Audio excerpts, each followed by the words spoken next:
Yep, massatators in the morning, and yes, my hair does look like this every single morning, which is why you normally see me inside of that orange buff at this time of day. So I'm just sitting here finishing my third cup of coffee and trying to motivate Blondie to actually get out and hike so I can get a pepperoni pizza. And now, hair care time in the morning.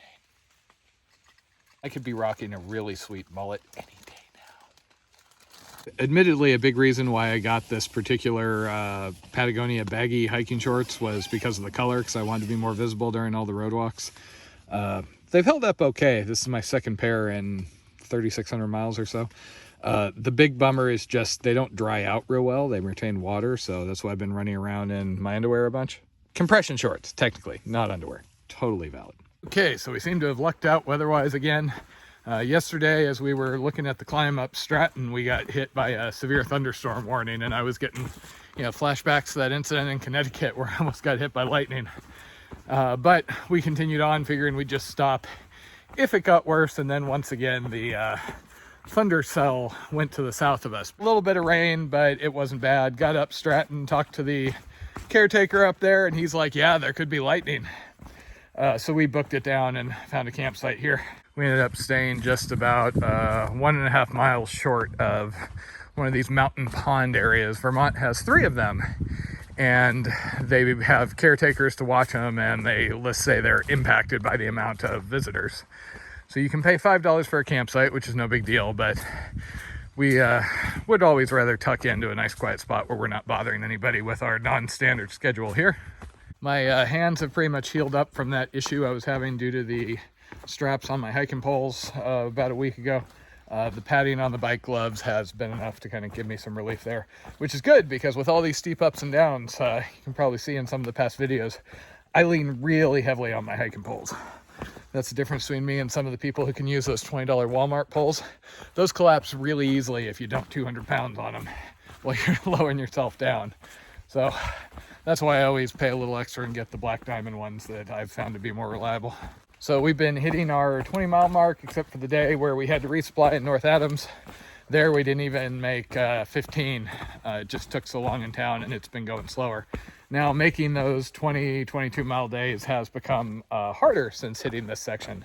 The mud just slows you down. You got to pick your way. Never mind if you actually fall. Plus the rocks slow you down. Fastest I ever get is if I have like a long slight incline, because then anything that holds me back, I automatically want to like push against it. I think this is just about my 7-month mark on trail. Still roughly on schedule for getting to Katahdin late August, early September time frame. And everything I've heard and read is that early August, the Canadian border will be open for non-essential travel like me. Already got my vaccine card and everything. I may have to get a PCR test in addition to having the vaccine card to get across, but that's fine. I was kind of planning on taking a break before hitting the border anyway to get one last mail drop, since I'm guessing mailing to Canada is going to delay things just a little bit. Plan for today is to do about 12 miles to Pinnacle Inn, which had reasonably priced hotel rooms, and more importantly, we didn't have to like hitch or shuttle in and screw around with that. So we're gonna jump in there, spend the night, get a shower, do laundry since things are a bit muddy, and then get back on to running through Vermont. I am looking forward to the shower. Showers have a way of making you feel rather human, even if it's just been like 5 days since the last one, something like that. And of course, we are getting to that point where we're looking at details around Tater's exit. Our plan is basically going to be somebody's going to come pick her up from the trail. I'm probably going to try and mail a few things to them because I got to swap to my solo tent and a few other minor things. So last year when she left at Oregon, the problem was we assumed she was going to leave at Fish Creek. So we sent my tent and a couple other things there. Well, then I ended up having some shoe issues that slowed us down massively, and having to take some zeros in Ashland because my feet were just wrecked. Like I couldn't walk. I hitched down into Ashland 5 miles before just so I could get a break. And then afterwards I went back up to that spot because, yeah, purist, yada, yada. But problem is she left from Ashland due to the delay. And so I was without a tent for a couple of days. And of course it was like borderline rainy and buggy. Also, the tent had been mailed to Jen, and so we had a little bit of an issue getting them to allow me to pick up the box because, you know, I have my ID. We eventually worked it out. So far, other than the mud that everybody, of course, complains about bitterly up here, Vermont has been pretty, and it felt a little more remote. You know, we had pretty long stretches through New Jersey, New York, etc., where it felt like it was a very small strand in the middle of civilization. So I always appreciate when it gets a little more remote. Also, I like the change in the trees. We were getting into pine trees and things, so it started to feel a little more northern, for lack of a better term. I don't have super high expectations for the rest of Vermont, figuring just Green Tunnel, etc., but I am really excited for New Hampshire. That and Maine have been the ones that I've been looking forward to, because that's where everybody says, oh yeah, you got the whites, you got Mount Washington, you're up above tree line. And I'm like, so schedule-wise, Taters leaves on the 13th of August, and then I will be solo. And as far as how long the Masochist show is going to continue, I don't know, because delays on trail, etc., etc. I no longer have a mountaineering class to teach in fall this year due to, you know, COVID stuff. That's delayed till spring. So that means I can basically hike till the weather blocks me out. Now, based on other people I've talked to up in the Canadian, New Brunswick, Quebec area, I'm guessing that's going to be mid to late October sometime. But I'm just going to have to play it by ear. You know, me being solo, and I'm guessing further away from, you know, rides off trail and things like that. If I need to bail, I'm going to be a little more cautious. But I'm still hopeful I can make Gaspe. We have started planning for that section north of Katahdin. That section, it's like a 150-mile stripe that runs along the border. It looks like the resupplies are actually going to be fairly easy, meaning they're on trail. I always prefer not to have to hitch or anything into town. It's okay if I'm spending the night, but it wastes so much time. And sometimes, you know, you stick a thumb up and you go right in. Hell, we crossed, I think, Route 9 back there. And some guy literally, like, pulled over as soon as he saw us and was trying to give us a ride into town. We're like, no, we're going to continue on. Thank you, though. And then other times you're sitting there for 45 minutes, thumb out, trying to look friendly, but not too friendly. And just no luck whatsoever. And yes, this is the AT, so there are shuttle drivers, and that has been a very mixed bag. There were ones like Cricket that really worked out for us, and then there were some no-shows that we've experienced, and then you see comments from other people that kind of got screwed because they were counting on a shuttle driver medium at such and such a time. It was pouring rain, and the guy just bailed on them. For my money, I still prefer doing, you know, the Uber ride or hitchhiking, or, you know, if you know a trail angel in the area. And doing these videos, I've been very fortunate in that I've been able to arrange a lot of the actual rides into town from people who wanted to come out and meet me. And that's always just fun, because I've met all sorts of interesting people that, you know, I never would have crossed paths with, except for the fact they just happened to see one of my videos down in Florida and were following me. Pretty much escaped the rain until we got to camp last night. It rained on us for a little while. I didn't even have a rain jacket on, and Taters took hers off after about half an hour of just little drizzle. It did rain pretty significantly overnight, and now this morning it was going pretty hard. We waited around in the tent like usual and lucked out, and it pretty much turned to drizzle and stopped raining, which then signaled time to stop drinking coffee and get hiking, of course.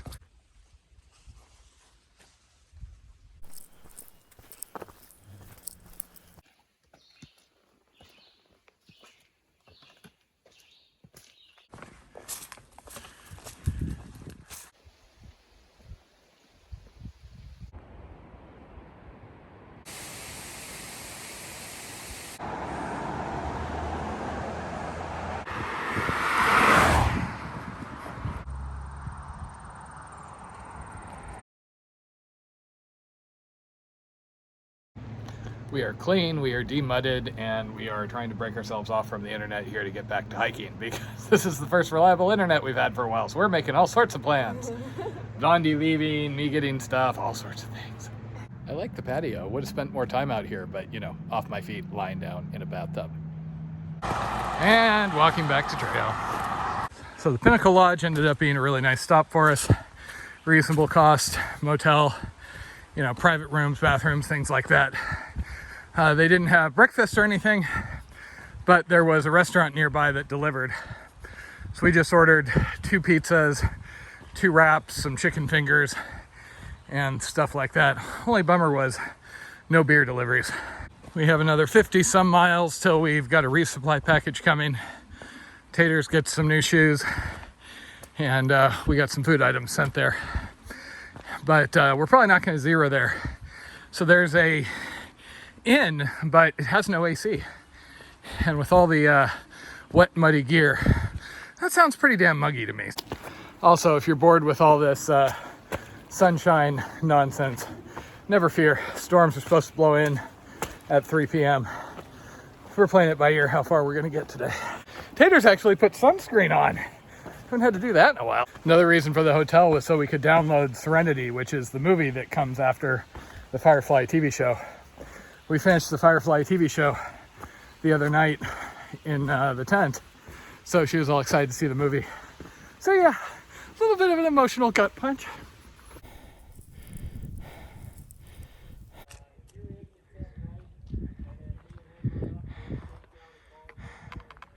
Okay, there's another big mountain up ahead we're going to try and get over before the thunder and lightning excitement starts.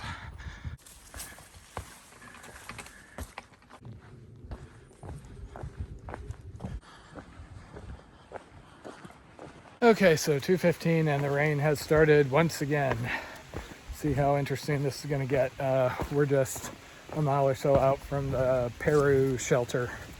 So our plan is just to kind of meet there, fill up on water, and continue on. And here we go.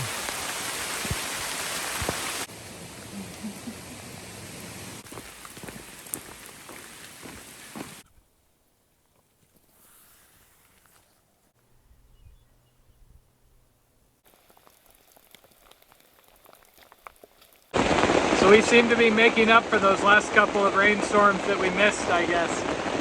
Tent got kind of wet setting it up just because the downpour hit right when we were doing it. But what you gonna do? Camp Massatators in the morning, and this is where Blondie stresses me out. Could you see how close that flame is to the tent? Perfectly safe. If that flame hits the tent at all, this tent will go up like it's soaked in gasoline. These things are highly flammable. And then you know what? I'm going to be sitting here with no coffee in the rain, quite unhappy. Okay, the great, ooh, nice hair. The great downpour of whatever day it is has completed. It is sunny. Oh, now the sun went away. Okay, never mind, we're going back to bed. Okay, we waited out the storm, and now it is sadly time to put on wet things and get moving. So here's where we ended up last night. It's a pretty nice site actually by the Big Branch River. Someone described the rainstorm yesterday as a pile of rain, and I really like that description. It was definitely a big pile of rain that hit us. It pretty much poured non-stop from about 2 p.m. to at least 9 p.m. I think it went quite a bit later than that actually, but I was asleep after 9 p.m. and everything is soaked. So we are just full on in the mode of trying to manage everything soaking wet. I'm starting hiking in my town shorts and my pajama shirt just because I couldn't bear to put on my sopping wet hiking clothes. Also, I only have one pair of socks that really works well when everything is soaking wet. And as you can see, they're a little bit worn. So I'm using a trick here that I got from Mackaye where you can turn your socks upside down and that way the bottom side is still good. So why am I not wearing my pants right now? Because these damn things hold that much water. So normally we wait for a break in the rain to set up the tent and just do it quick.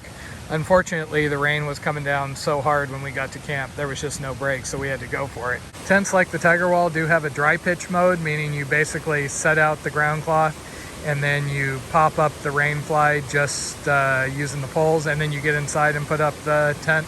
Unfortunately, we weren't coordinated enough for anything like that last night because we had been stumbling through the mud and the rain for so long. So we just tried to do it quickly and failed at doing it quickly, so lots of water. So this is yet another reason why I really like my old air mattress, because, you know, that thing's that thick, so it doesn't matter if you got water coming in the tent, you're dry. With these foam mats, we got to be a little more careful.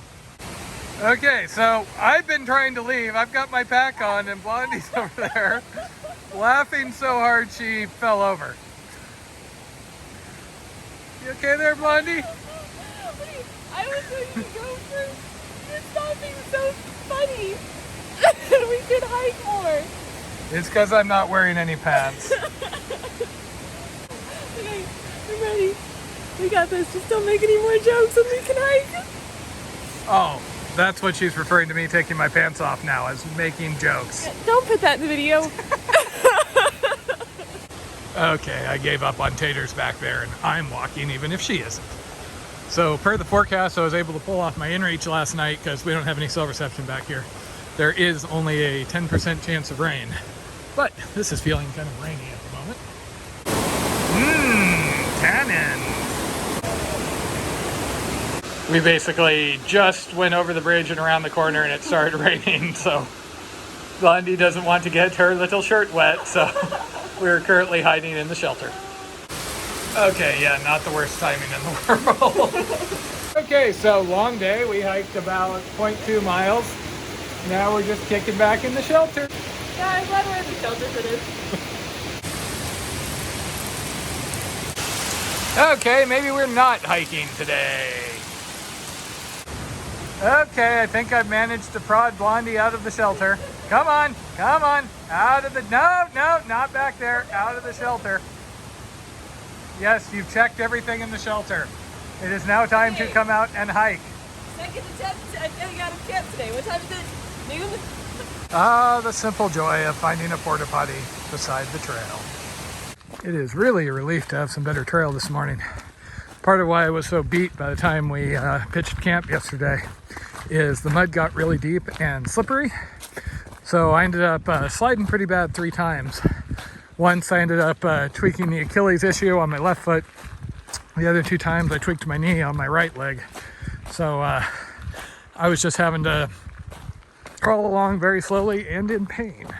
So this hasn't been anywhere near as bad as like the Florida gum swamps or anything, but it is a pain. So when we talk about it raining out here, you know, rain comes in a lot of different varieties. Everybody says, oh yeah, it rains a lot on the AT. And a good chunk is just kind of like the lighter rain. You know, like now it's drizzling a little bit, but it's no big deal. It's hardly worth it to put on the rain jacket. It's really the downpours where it's just like beating you down with huge drops and you can feel water sheeting down the back of your pack. That's the ones that are a pain because they soak everything. So our dry layers lasted for all of a day after the Pinnacle Lodge. Yay!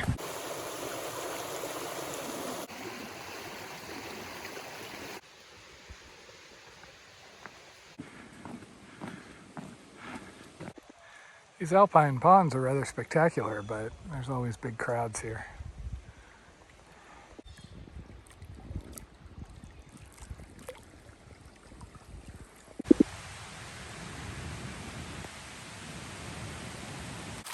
Part of me really wonders why they bother marking water sources in this section. Seems like most days the trail is the water source.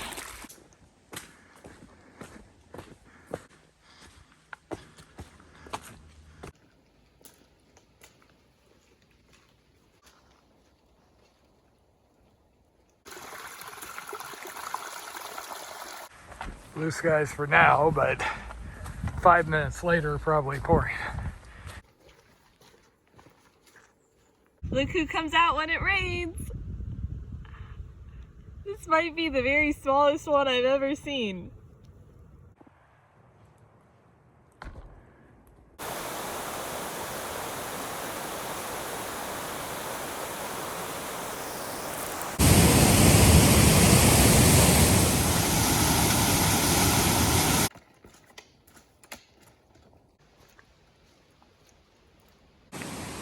So this is the best opportunity at sunlight we've had all day, so we're going to try and at least get the tent a little drier.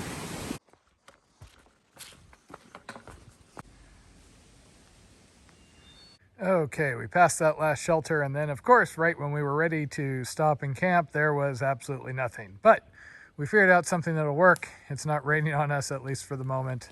Actually turned into an okay day later in the day. So here's hoping tomorrow. We've run short on mileage for the last 2 days, so we are going to be a little short on food. So we're going to have to get a little creative here. But that's okay, because, you know, cannibalism, always an option because we have enough coffee. Oh yeah. Home sweet home for the night.